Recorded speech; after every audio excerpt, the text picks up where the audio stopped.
So let me start with more thank you. So thank you to Professor Eckstein, Chair of the Department of Sociology and Criminology. Thank you to Gina Duffy, the Communication and Marketing Program Manager here at the library. Thank you for the library as a whole for inviting me for this talk for my book, which I always say is a book of a lifetime, not because it's revolutionary, although, hey, I wouldn't mind, but because it did take a lifetime to write. So,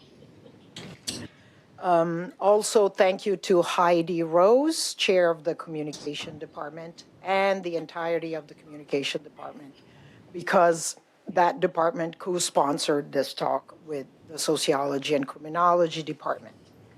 Thank you to all my students who are here today, present and past. Thank you to all of you for being here.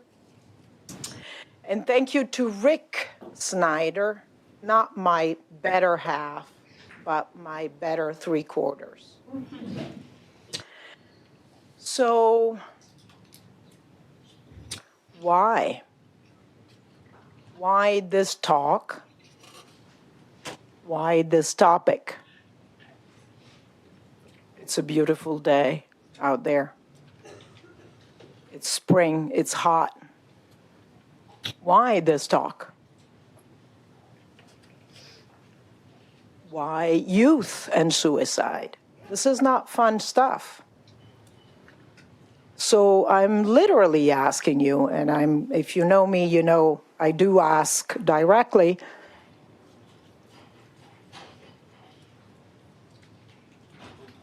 I'm going to ask you, why do you think it's important to talk about this stuff? Anyone that wants to raise their hand and answer the question? There are no wrong questions, no wrong answers. Achilles. Well, it's a critical issue that plagues our society. Yep. What else? Why is it important to talk about this? Chloe. It helps break stigma. It helps break stigma, and it also educates people on how to help others. Anybody else? We need to understand an issue before we can start to prevent it. Thank you, Nick. Anybody else?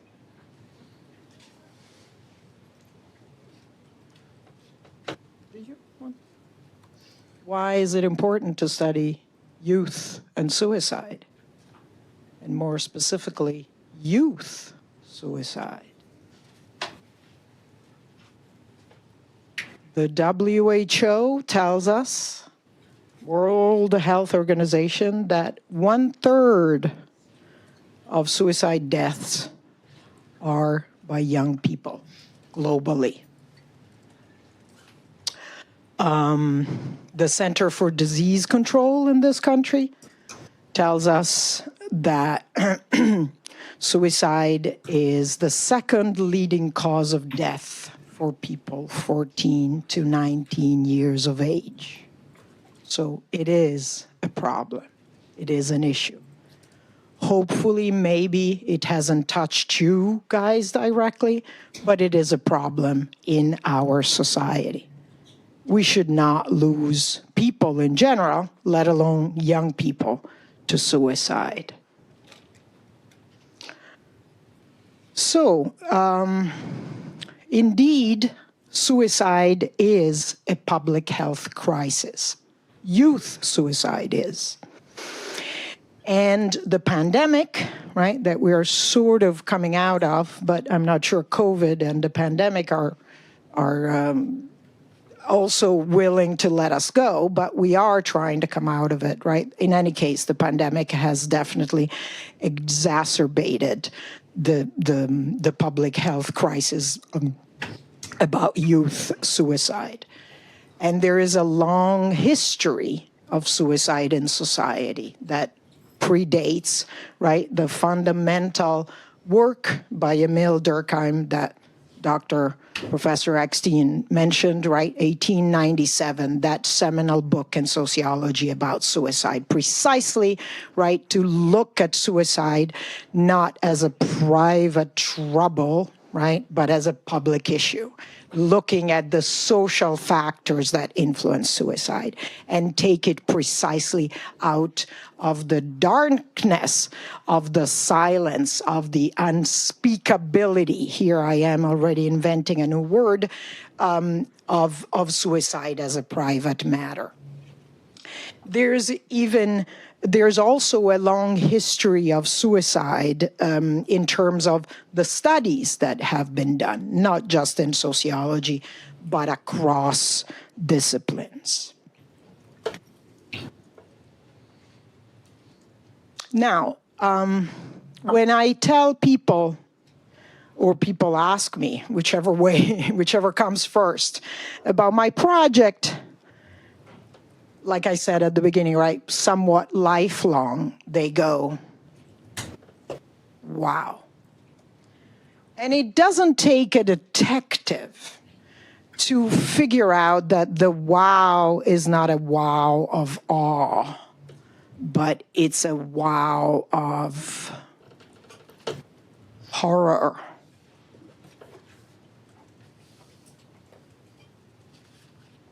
Because suicide is about death. It's grim. It's devastating. Oftentimes it comes out of left field. It seems senseless. It seems incomprehensible. And to boot, it leaves us disarmed, in pain, in shock. Wow.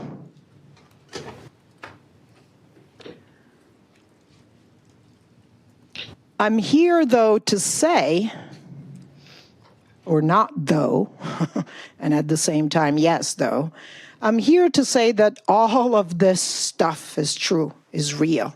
It is about death. It is devastating. It is grim.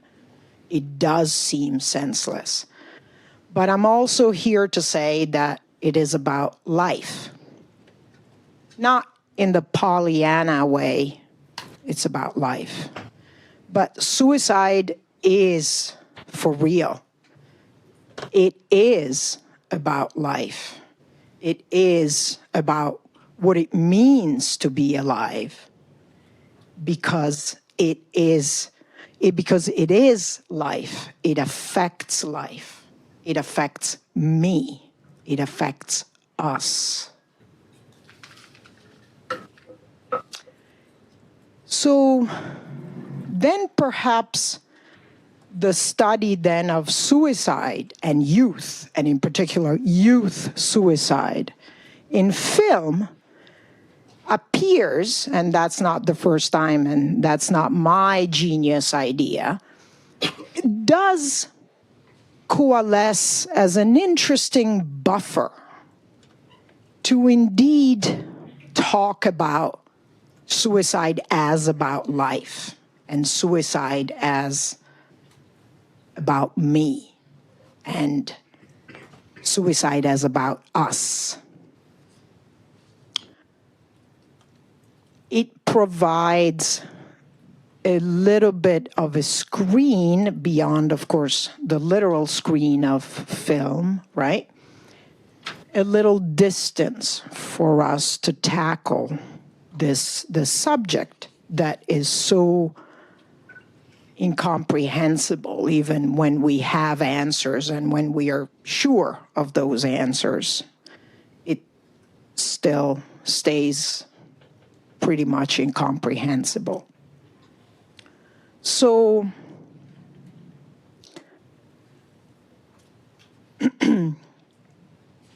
having said all of this, then film as a buffer is the way I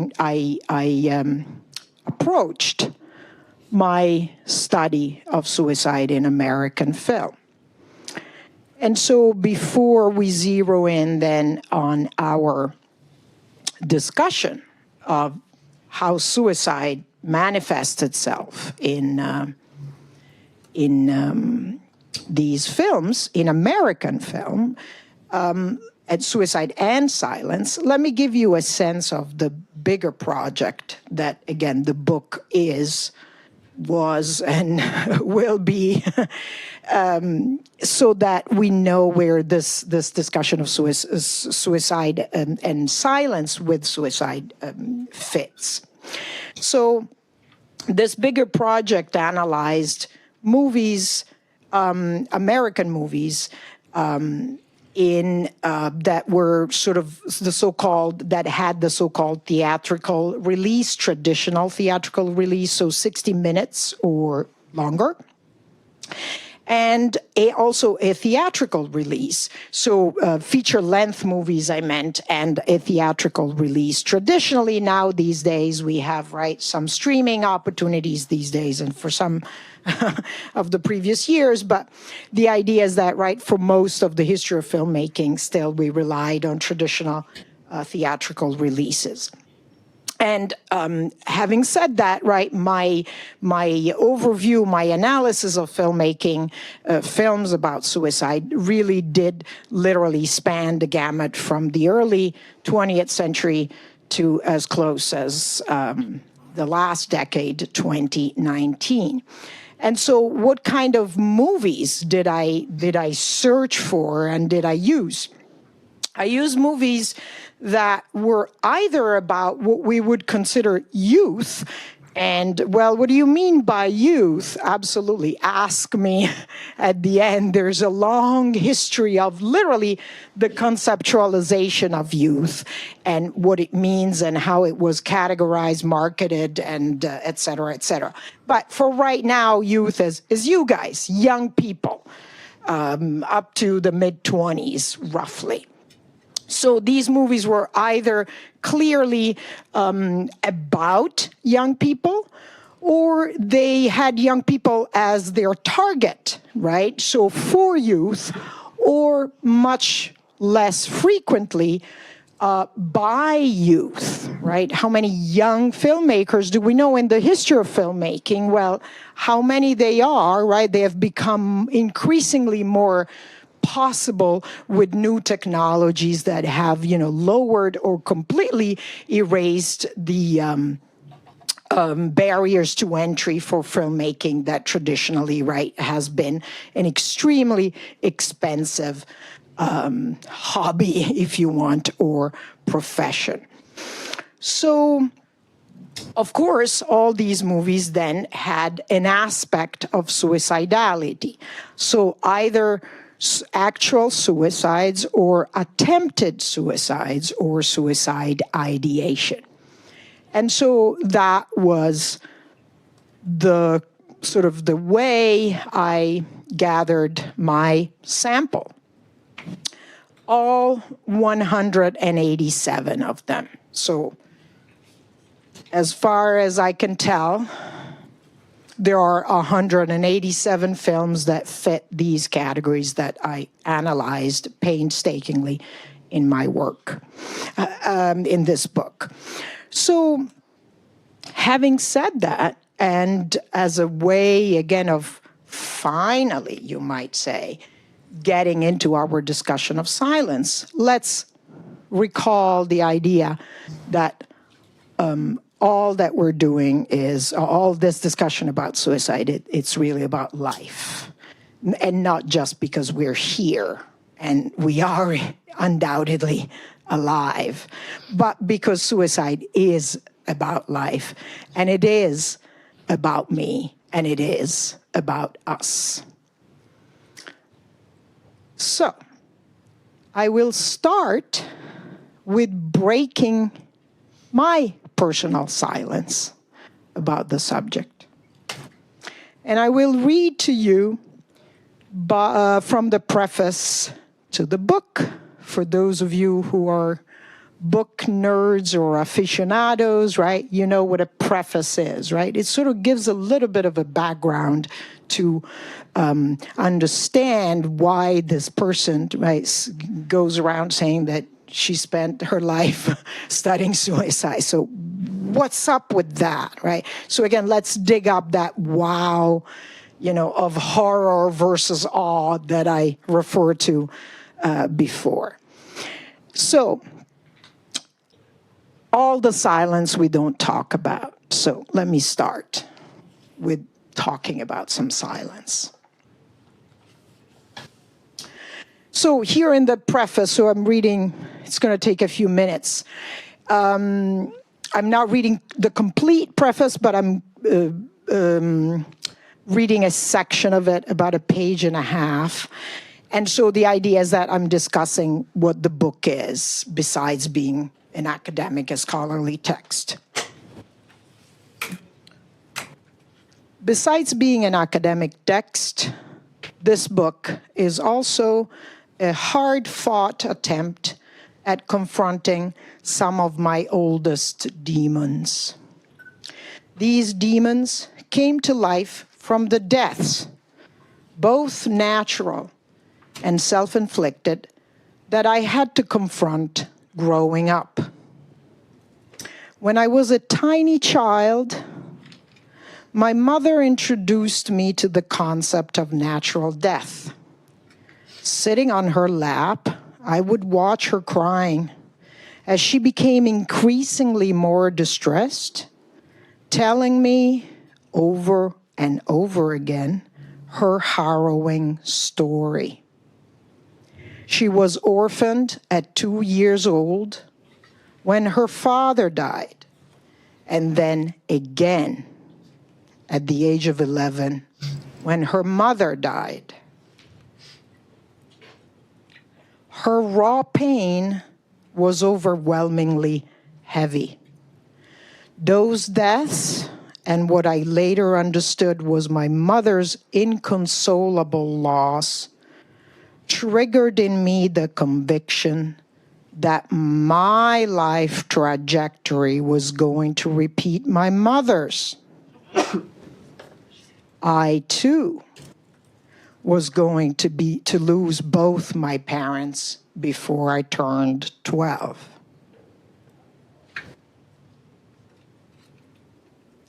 As for suicides, there were many in my life. The first I encountered was that of my first grade teacher. I was simply told that she had passed away. I learned about the actual cause of her death years later. The father of a school friend took his own life too. His family talked to mine about his suicide note. When I was in high school, a schoolmate's brother and a married couple killed themselves. Shortly afterwards, an acquaintance and another local teacher killed themselves. Then, my mother's best friend's husbands. Then, a friend of my father's. Then, a neighbor. Then another. And another one after that. These people had killed themselves without warning, as far as I could tell. I felt both repulsion and attraction. I was repulsed by these suicides because of the shock and pain that accompanied them. At the same time, I was attracted by the locked up secrets that had died with the people. I wanted to know why they had killed themselves. While issues around suicide are extremely complex, I was just struck in the seesaw of repulsion and attraction. Meanwhile, nobody talked about the suicides. When people much closer to me relentlessly threatened suicide as a bizarre and possibly manipulative conflict resolution measure, I felt immobilizing fear. Every time these people were unreachable, I would get sick with worry, fearing they might have finally killed themselves. I would also feel guilty for possibly being responsible for their suicidality. But I was also thirsty for some solace and calm, which could arguably be achieved without them. So I felt guilty for that thirst too. Understanding and growing out of these contradictory feelings, the repulsion and the attraction, the fear, the relief, the guilt, took time. Yeah, you got it. Took time. Dedication, work, and yeah, you got it. More work. As a sociologist, I also acquired some tools to study suicide in society at large. This book is an attempt to ease the stigma that envelops suicide and to understand its underlying causes and consequences. It is also an indirect homage to the people I knew that killed themselves and to those left behind. The suicides back home triggered contradictory feelings.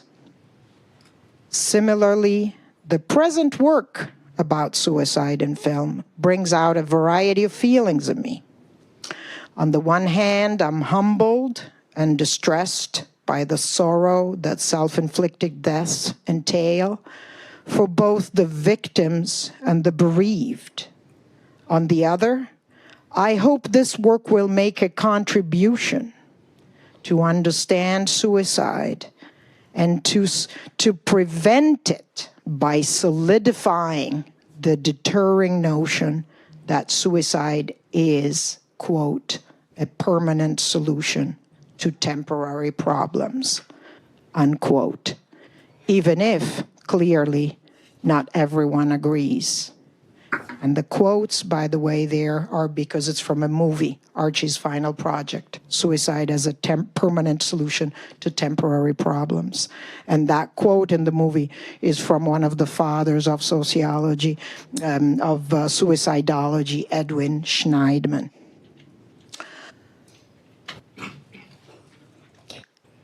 I also hope this book will show how suicidal behavior is inevitably about life, after all. Relationality, loss, death, grieving, violence, and silence are all aspects of life inextricably tied to suicide. Or, I could say, they are all aspects of suicide linked to the experience of being alive.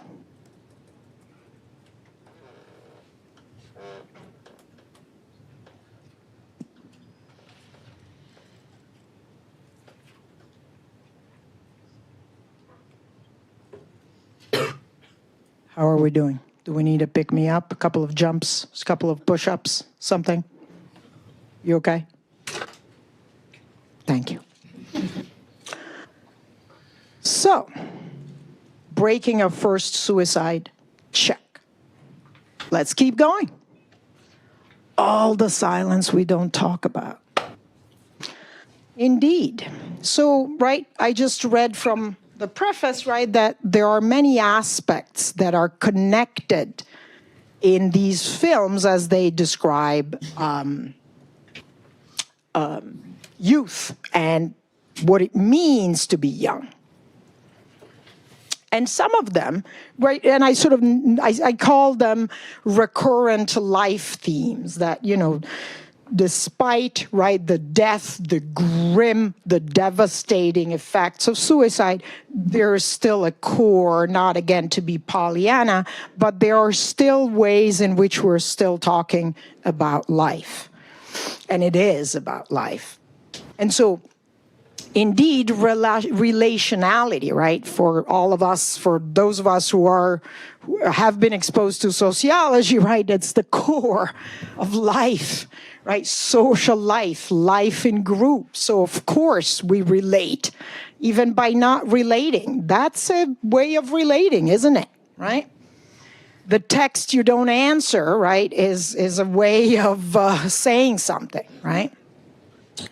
So, and of course, death, loss, bereavement, and grief, right, around suicide that are, of course, at the core, if you want, of the human condition, or I like to say human conditions, and they can transform those lives, right? And as another life theme, the violence. I don't need to tell you how much violence you see in movies, in video games, in songs, and in other types of videos, and whatever images, in the news, not to forget, right? And that's real violence, right? So violence is systemic. We haven't figured out how to get rid of it yet, but hey, let's stay tuned. Not so much to this talk necessarily, but why not? But right, let's keep trying, okay? But definitely, suicide is just one example of the violence that these movies and that life in society tell us about. And so violence as its core, social psychologists or social scientists in general would refer to it as aggressive behavior with the intent to harm. Yep, it's pretty gory out there in the suicidality condition experience, and many other aspects of violence that come out of these films, again, paint a picture of a society that is plagued by violence, if for no other reasons, because violence, the old saying, right? Some old sayings are really useful and wise. Violence begets violence. I could be taken to any court to testify to that. And then, ultimately, silence as still a form of a recurrent life theme, right? Not the silence of the dead, but the silence of those who are alive. So, that's what we're going to talk about. Silence as complicit. In what? We'll see. So two scholars, activists, informed this analysis of silence in youth films. And they are Martin Luther King Jr. and Audre Lorde. So Martin Luther King Jr. famously said, in the end, what we will remember the most is the silence of our friends, not the hatred of our enemies or the actions of our enemies. They are enemies, right? We call them enemies for a reason, right? They are not nice people to us. So nothing surprising there. But the silence of our friends, right? With the day we become silent about things that matter, our lives begin to end. It's another way in which Dr. King put it. And jointly, Audre Lorde tells us, quote, your silence will not protect you. Not one bit. That's my addition, by the way. So, right, just because we don't talk about the horrors we went through or the unease or the anxiety we are experiencing, it doesn't mean we are safe from that anxiety and that unease. It just means we don't talk about it, right? It's just that simple and not. So here they are, the two quotes. So in this spirit, and more than spirit, in this way of thinking about suicide, then, and silence, silence as not saying something, right, is just not doing something, is inaction. But the moment, again, we stay silent about things that really matter, that inaction, it turns itself almost on its head, and it becomes violence. It becomes action. How could we not speak in front of something that matters, that is important, that needs to be denounced? That's how silence, from mere inaction, it becomes violent action. And if the things that we're staying silent about should be, again, denounced, stopped, then to the extent that we're not speaking up and out and denouncing them, we are becoming complicit in those injustices. Is that a word that takes the plural? That's for another talk. English 101, all right. But it really says a lot. Injustices, just those sibilants, for those of you who are linguists, right? Injustices, it really it's really heavy and uncomfortable, yup. So, silence as these sort of morphing statuses, positions that we hold in the world, then can be looked at more specifically in the movies that I talk about, in relation to either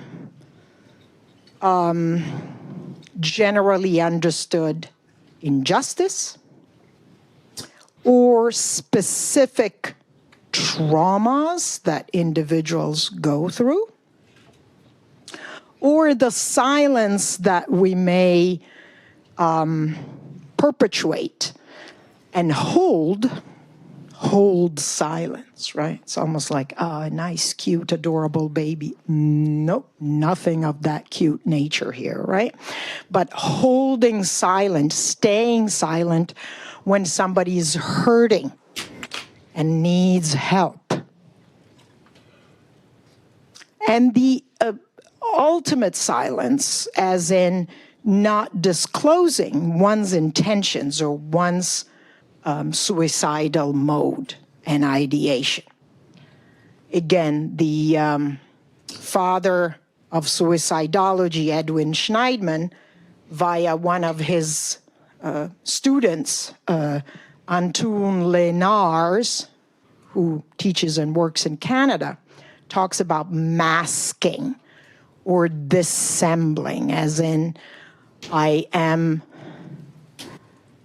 dying before dying with my inability, with my anxiety, inability to cope, and yet I'm unable to speak about it.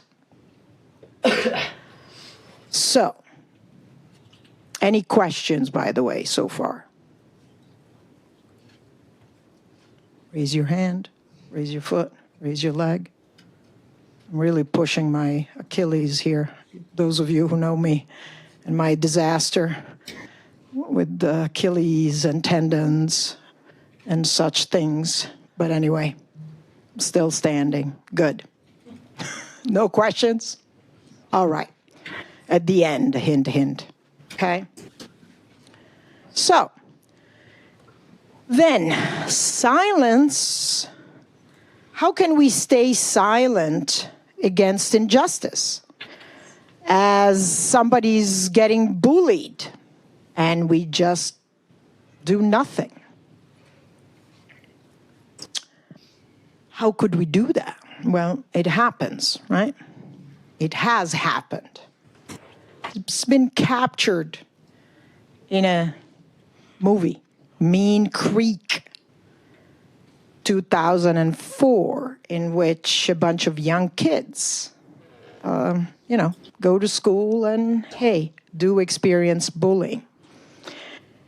And one young boy gangs up with his brother to avenge his having been bullied, and so plans a sophisticated, complicated trip, which is a trap. Watch what you can do by just switching one vowel. It's amazing, right? From trip to trap. And they want to humiliate him. Nobody does anything to say, wait a minute, you've been bullied, you just return the horror. That's not good. We need a young girl that finally, but it's already too late and the consequences are dire, that speaks up and says, just because you were bullied, humiliating this kid is not going to make things any better. And yet, another film, A Girl Like Her, about 11 years later, 2015. Similar situation, young girls and bullying. So this is the bullied, this is the bully. The bullied is unable to speak about her being bullied. She absolutely is unable to do anything. And this is not to, right, put her down. She is caught in the proverbial rock and hard place. And again, with dire consequences, which again, we may discuss later if you want, if you have any questions. So silence in the face of injustice, and again, I discussed bullying as injustice, then one could argue that these categorizations differentiating between injustice and trauma or hurting, maybe they're a little fuzzy. Okay, let's talk about it. But the idea is that to define sort of some key aspects of these situations in different ways. So again, having said that then, about trauma, Something Wild, not the 1980-something movie, which is a comedy, but a 1961 film set in New York City where a young college kid is walking blissfully home from her classes and is pulled into the bushes and brutally raped. She speaks about this rape to no one, not her mother, not her father, not her college friends, not her coworkers, not the police officer that she has an encounter with as she faints in the subway because she's completely overwhelmed from a sensory point of view after the rape and can't stand, right, being squished on a subway. That silence for after that trauma is what will lead her again to think of the unthinkable or the impossible, the unspeakable again, the taking her own life.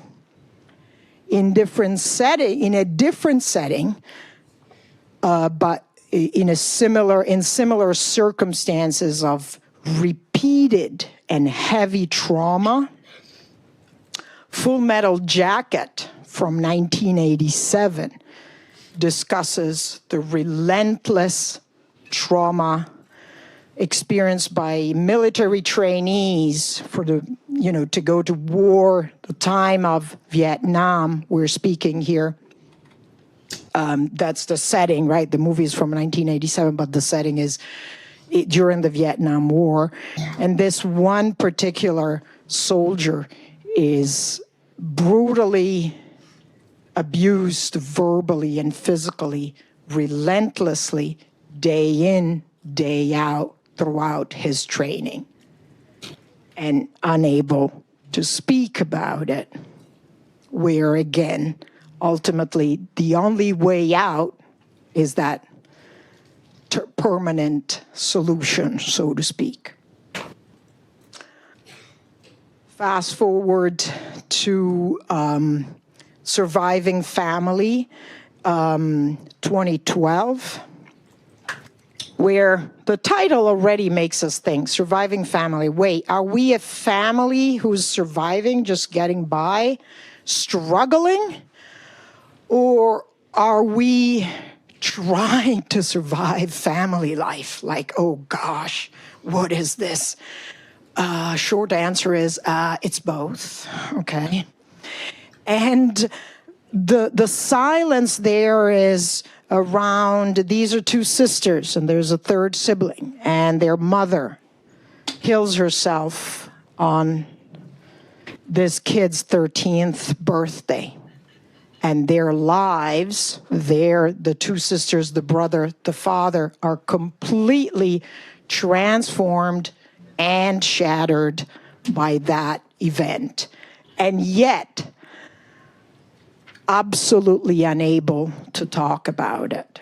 It takes them about 10, 15 years to actually say what happened back then, just to literally muster the courage to say those words, what happened. Never mind, right, why, but what happened. Fast forward to 2017 and following years, 13 Reasons Why. So we're switching to, right, streaming services. And you probably might, who's familiar with 13 Reasons Why? Quite a few familiar folks.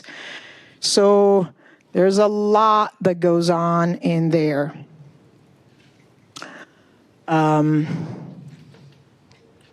Some things should be unprintable or unwatchable or unscreenable, and yet there we are.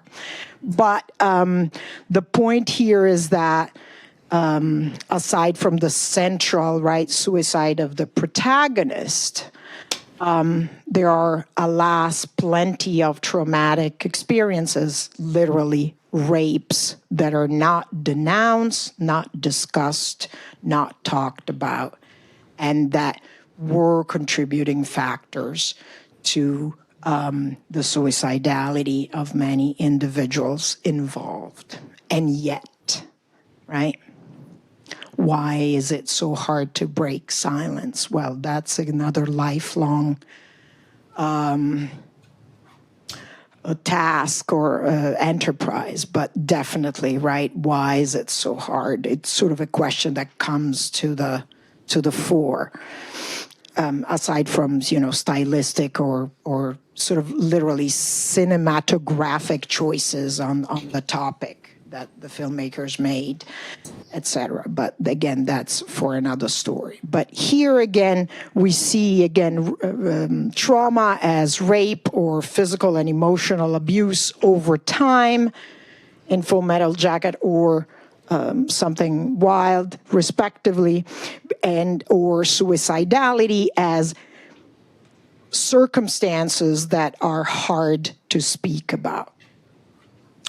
More specifically, as in the circumstances of somebody who is hurting, and hurting because suicidal, or hurting as suicidal, we have some, I wouldn't say uplifting, but some positive portrayal while discussing and portraying that silence, some portrayals that then also move beyond that silence, that break that silence so that people can heal, right?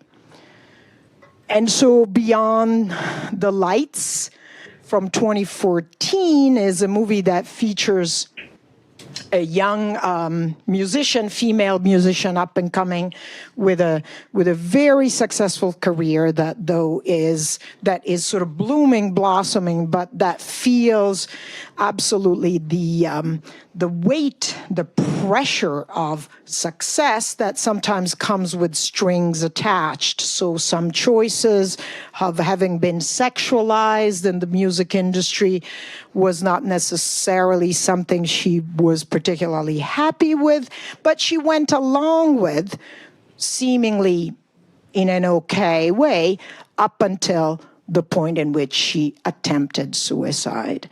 The mother pig-headedly ignores not just the so-called warning signs, but blatant, sort of like, fire alarm type subtlety, as in not very subtle, all the signs of this young woman that was struggling. Tell me that you were not trying to kill yourself, sort of like, pretending not to understand for her own reasons that, again, we can discuss at a later point. Archie's final project, 2019, is also a movie that does portray silence around suicidality and even the misrepresentation of somebody's death that is actually suicide, but that instead is portrayed as a car accident, precisely because of the stigma, right, that some of you referred to before. So we cannot even say that our son died by suicide. We're saying he died in a car crash because, right, we are unable to deal with the perceived, right, well, I mean, stigma is real, but I mean the perception that people won't accept that, right, our kid, amazing as it was, killed himself. So that's the silence that I'm referring to in this movie. Although overall that movie does more than that, as in has also not just redeeming qualities, is a good movie, but shows aspects in which, inside the movie, in which you can see how people can actually get help for feeling, anxious and struggling. So as far as then the hiding of one's feelings and angst and anxiety and all the complexities around suicide and suicidality, that again we call dissembling or masking, Dead Poets Society, right, comes to mind. 1989, this young kid, Neil, in a very posh, wealthy prep school, feeling pushed between a rock, caught between a rock and a hard place. And next thing you know, he is no more. No warning signs, no nothing. Nobody is aware of anything. And the suicide does come as a shock, as a surprise, to the point that then, right, the scapegoating of the teacher, played by Robin Williams, comes indeed as a complete injustice, precisely because there was no way anybody would have been able to predict this death. And yet,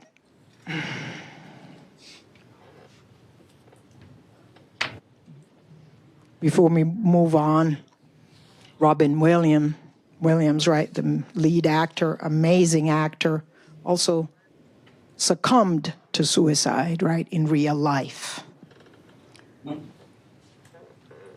Beyond the Lights, again, shows some, right, of also the dissembling, right, in terms of how this young woman was unable to express herself, and all she could do was sort of act on this intent to die and attempted suicide. Captain Fantastic from 2016 is a complex movie in many ways, But for sort of this description of this aspect of suicide, it comes to mind in the sense that the mother of 6, rejecting consumerism and capitalism, goes live with her family in the woods, and next thing you know, mommy has killed herself. And so, again, complete devastation for that family. And again, aside from other nuanced representations of life around individuals that suffered a death by suicide, there is this sort of portrayal of dissembling.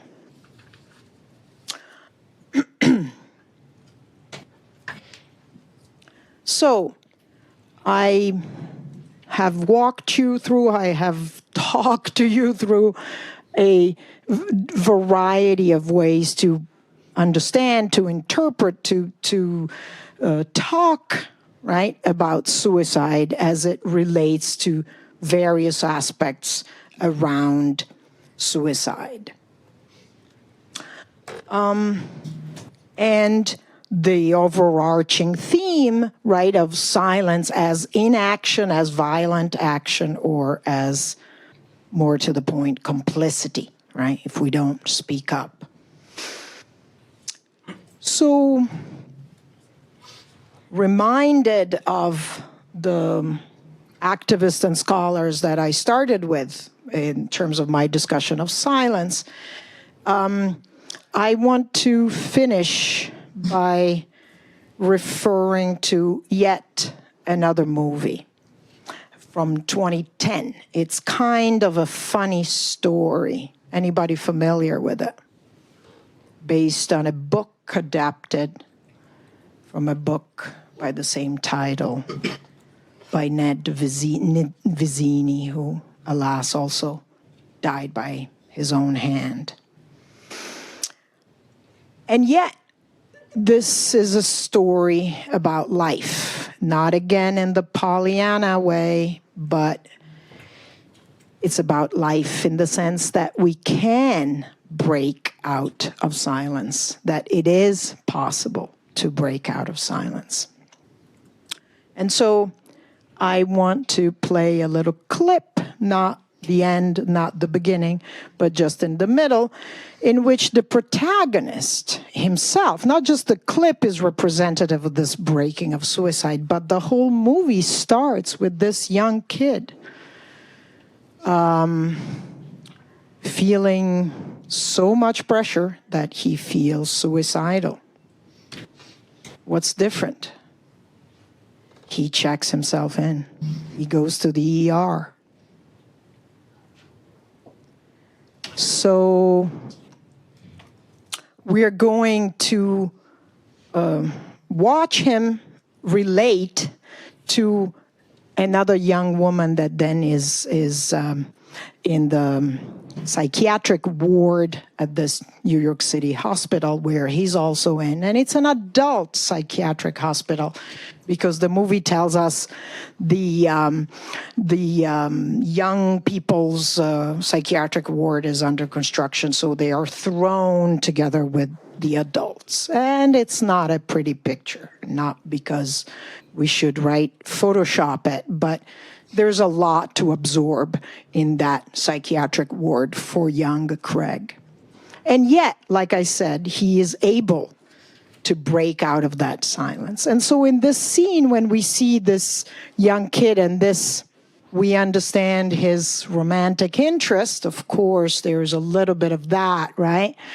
In many youth movies and beyond youth movies. But anyway, yeah, we are privy to a very intimate, if you want, conversation between these two, which is, again, another expression of how this silence is being broken.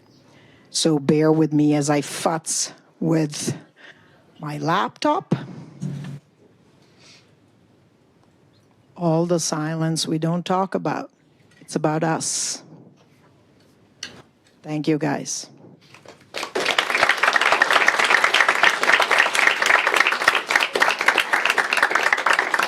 flip it, and then I'm going to make a boo-boo. Any questions?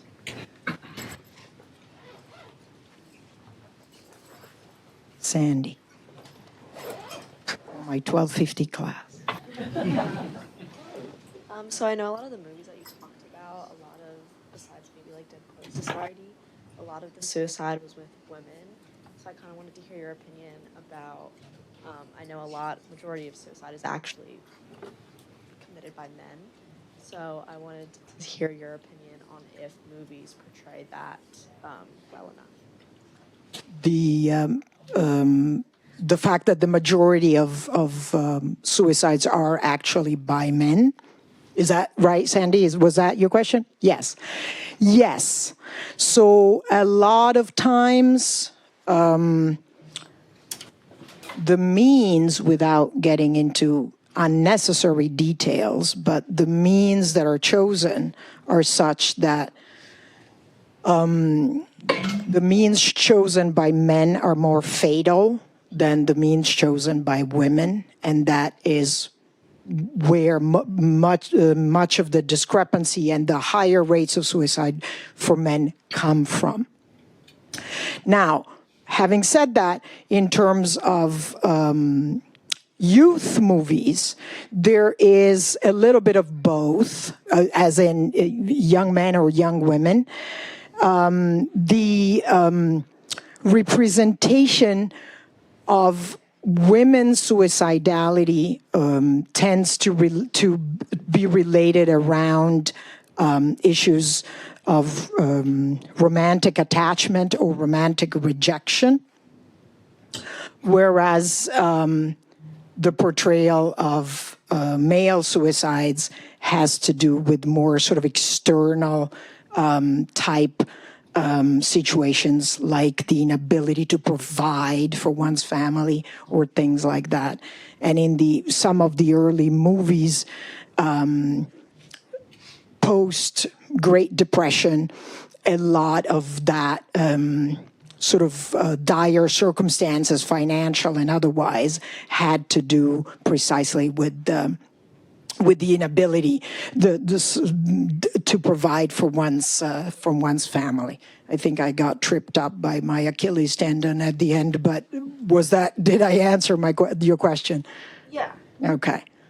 So thank you, Professor Eckstein, for working with the mic. I can also give this other one and just stay put and not hop on my Achilles. I can get around. Yeah? Okay. Thank you. Questions?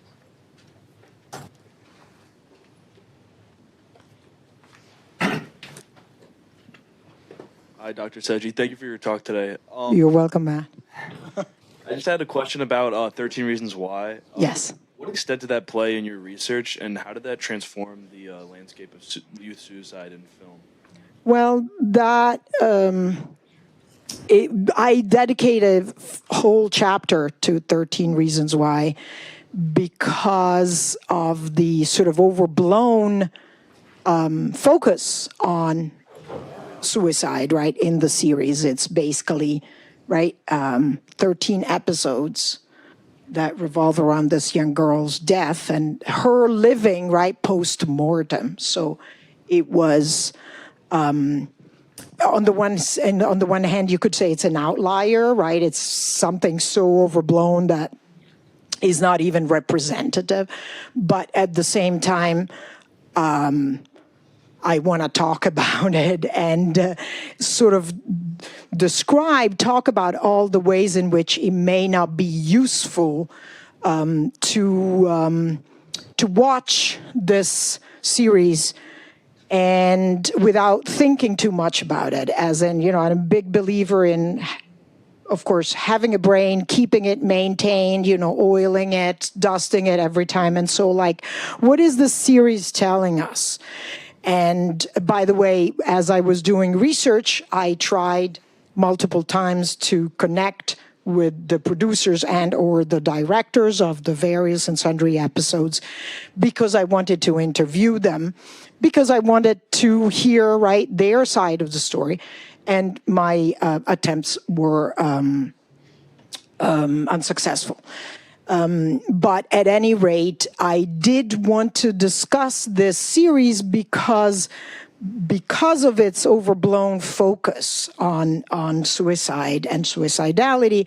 I wanted to talk about it to make sure that, again, we have that brain and we use it as we watch the series and after.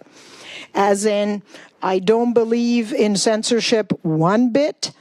But I do believe in thinking about things. And again, right, if you've been awake in my classes, and I know you have because you're here, right, at the very least, so you know that I want people to understand things, right? And I believe in understanding things. Then we may or may not agree, but that series, it's something that can overwhelm individuals in certain vulnerable positions. And why not provide a more nuanced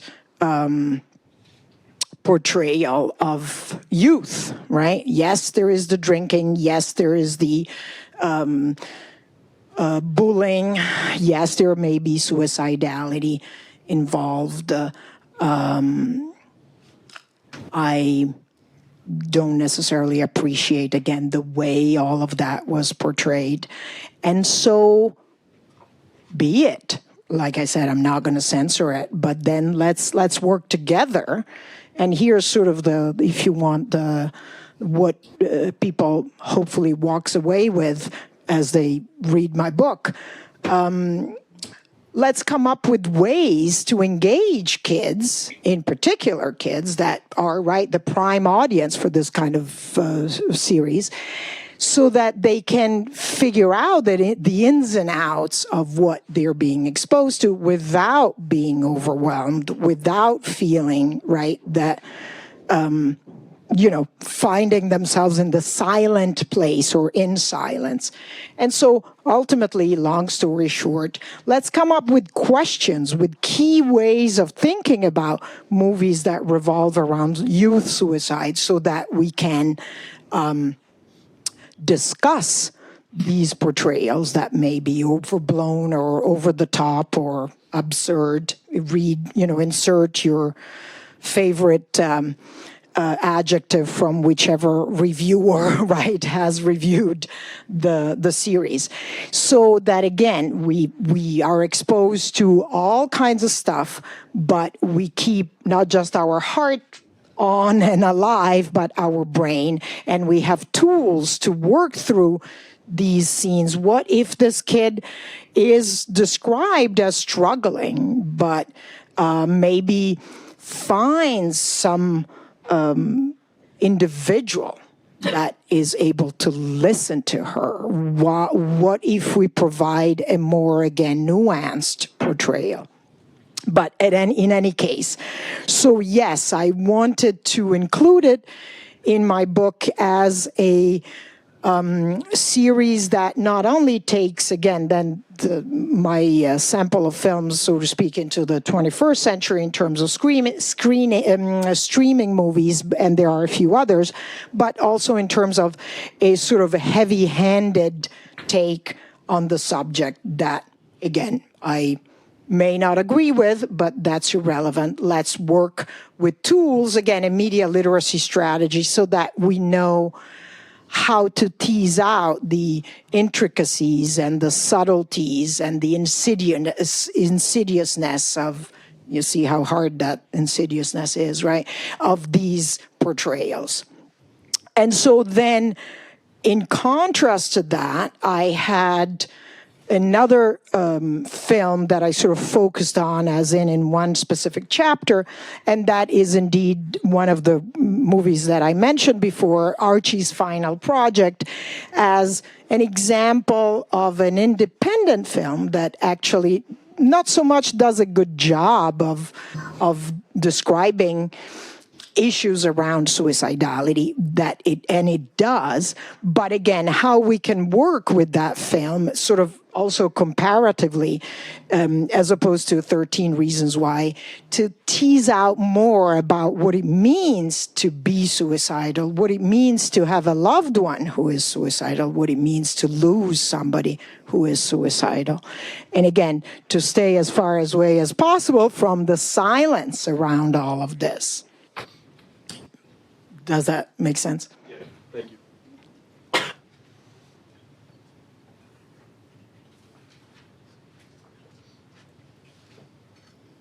Anyone else? Also, very prosaically, I need your signature if you want that extra credit. And please, Karl Marx was not here today, okay? Don't sign with his name.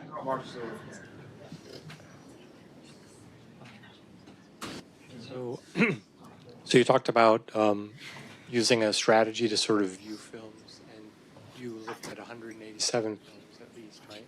Yes. How many of them do you feel had anything to say about suicide, like actually talked about it at all, or just, what percentage of them had something not necessarily constructive, but it's something that you could discuss, as opposed to the ones that had nothing to say at all? Yeah, and backtracking a second, indeed, this filmography, or better, films with suicide or about suicide, are more remarkable for all that they don't say about suicide, not just the silence itself, but in general, what they don't say about suicide than what they do say about suicide. And that needs to be noted in the sense that, indeed, right, we did discuss dissembling, and according to research, however fuzzy and difficult and complicated it is to gather data on suicides for, embedded reasons, right, in the reality of suicide, it seems that about 20% of those that are suicidal may mask their intention. So there's a sense in which that portrayal that doesn't say anything about suicide in suicide movies is actually sort of representative of what actually happens in society. But that doesn't, right, at the end of the day, help us, again, discuss how suicide is about us and how it's related to us and how it's about life.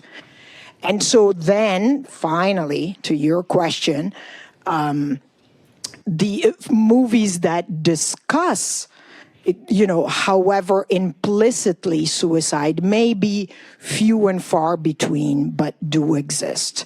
And indeed, it's that movie I mentioned at the end. It's kind of a funny story, definitely is one of them. And more importantly, and sadly, not very famously, another movie, remember at the beginning I said movies by youth that are very rare. So there is a movie made by literally a 14-year-old kid called Purgatory House that is literally a visual representation of how she has felt in life as a 14-year-old, struggling, with whatever her struggles are and were, and sort of literally visualizing it, spelling it out in words on the screen. And that is something that on the one hand, one could say, well, it's a very, right, specific, absolutely, but then aren't we all specific, right? Sociology, again, teaches us to learn about the aggregates, but then, right, as part of the aggregates also, we have many individual features and, right, individuality. And at any rate, I'm sure many of you could relate, could sort of feel that movie Purgatory House by a 14-year-old is actually something that speaks to you in one way or another. And that's the sort of the beauty and indeed the variety of art as a way of reaching, right, beyond our famous "no man is an island." John Milton, I'd like to say no person is an island, but that was another time, but there you go, right? So did I answer your question?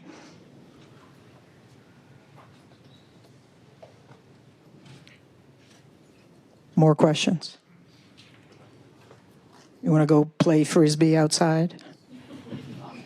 Did you sign that sheet of paper, which I will laminate and hang on my wall in my office? Did you guys sign the sheet? I think half of the room has signed the sheet, it seems. So the other half is waiting to sign the sheet and then they're going. Don't forget to eat the food in the back if there's any left. Thank you guys for coming. I will see many of you tomorrow. Thank you very much.